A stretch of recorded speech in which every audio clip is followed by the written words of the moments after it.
অষ্টম পে কমিশনে কেন্দ্রীয় মন্ত্রিসভার সম্মতি এবং এই সংক্রান্ত কমিটির চূড়ান্ত রিপোর্ট পেশ হওয়ার পরই কিন্তু কেন্দ্রীয় সরকারি কর্মচারীদের জন্য পে কমিশনের এফেক্ট শুরু হবে এবং 2026-এর জানুয়ারি মাস থেকেই কিন্তু এটি কার্যকর হতে চলেছে। এখন রাজ্য সরকারি কর্মচারীদের প্রশ্ন, তাহলে রাজ্যের সপ্তম পে কমিশনের ঘোষণা কি হতে পারে? তো তার আগে দেখে নিই পে কমিশন সংক্রান্ত বেশ কিছু তথ্য এবং খুঁটিনাটি বিষয়গুলো। প্রতি 10 বছর অন্তর বেতন কাঠামো, রিটায়ারমেন্ট বেনিফিট এবং সার্ভিসের খুঁটিনাটি দেখতে একটি অস্থায়ী কমিটি তৈরি করে কেন্দ্র বা রাজ্য সরকার, এবং কমিটির সুপারিশের ভিত্তিতে নির্ধারিত হয় কর্মী এবং পেনশনারদের যে রিভাইজ পে স্ট্রাকচার।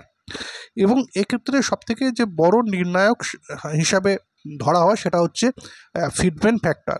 তো এখন এই ফিটমেন্ট ফ্যাক্টর কি সেটা আপনাদের সামনে কিছুটা বলি। যে ফিটমেন্ট ফ্যাক্টরের উপরে নির্ভর করেই কিন্তু বেতন কাঠামোয় কত টাকা বাড়বে, অর্থাৎ স্যালারি কতটা বাড়বে সেটা কিন্তু নির্ধারণ করা হয়। এই ফিটমেন্ট ফ্যাক্টর স্বাভাবিকভাবেই যত বেশি হবে স্যালারি এবং পেনশন ততটা বৃদ্ধি পাবে। এবং এই ফিটমেন্ট ফ্যাক্টর 1.92 থেকে 2.86-এর মধ্যে থাকতে পারে, এরকম একটা খবর কিন্তু উঠে আসছে। অবশ্যই চূড়ান্ত যখন ঘোষণা হবে সেটা সকলেই আমরা জানতে পারবো। এবং এর সঙ্গে দেশের আর্থিক অবস্থা, কেন্দ্রীয় সরকার এবং প্রাইভেট সেক্টরের বর্তমান বেতন কাঠামো, সুবিধা অসুবিধা সহ আরও কয়েকটি বিষয় দেখে কিন্তু এই ফ্যাক্টর, অর্থাৎ এই ফিটমেন্ট ফ্যাক্টরের বিষয়টি নির্ধারণ করা হয়। তো এটা হলো ফিটমেন্ট ফ্যাক্টর কী এবং কীভাবে এটা নির্ধারণ করা হয়। এবং এখানে ধরা যাক সপ্তম বেতন কমিশন বা পে কমিশন অনুসারে এক্স নামক কোনো একজন ব্যক্তির বেসিক পে বর্তমানে 18,000 টাকা হয়, এবং তাহলে এখানে যদি ফিটমেন্ট ফ্যাক্টর 2.57 হয়, তাহলে ফিটমেন্ট ফ্যাক্টর এই 2.57 18,000-এর সঙ্গে গুণ হয়ে সেটা বেসিকটা হয়ে যাচ্ছে 46,260 টাকা।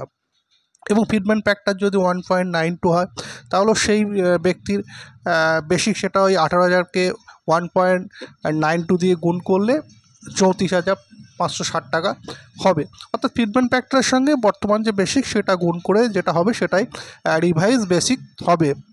এবং ফিটমেন্ট ফ্যাক্টর 2.86 হলে এক্সের পরিবর্তিত বেসিক হবে 51,480 টাকা। তো এটা হলো ফিটমেন্ট ফ্যাক্টর এবং কিভাবে ফিটমেন্ট ফ্যাক্টরটা বেসিকের সঙ্গে যোগ করে নতুন বেসিক তৈরি হয় পে কমিশনের পরে। তো এখন এই সংক্রান্ত আরও কিছু আপডেট উঠে আসে কিনা, বা রাজ্য সরকার সপ্তম বেতন কমিশন ঘোষণার ব্যাপারে কোনো সিদ্ধান্ত জানায় কিনা, সে সংক্রান্ত তথ্য উঠে এলে অবশ্যই শেয়ার করার চেষ্টা করব। ধন্যবাদ।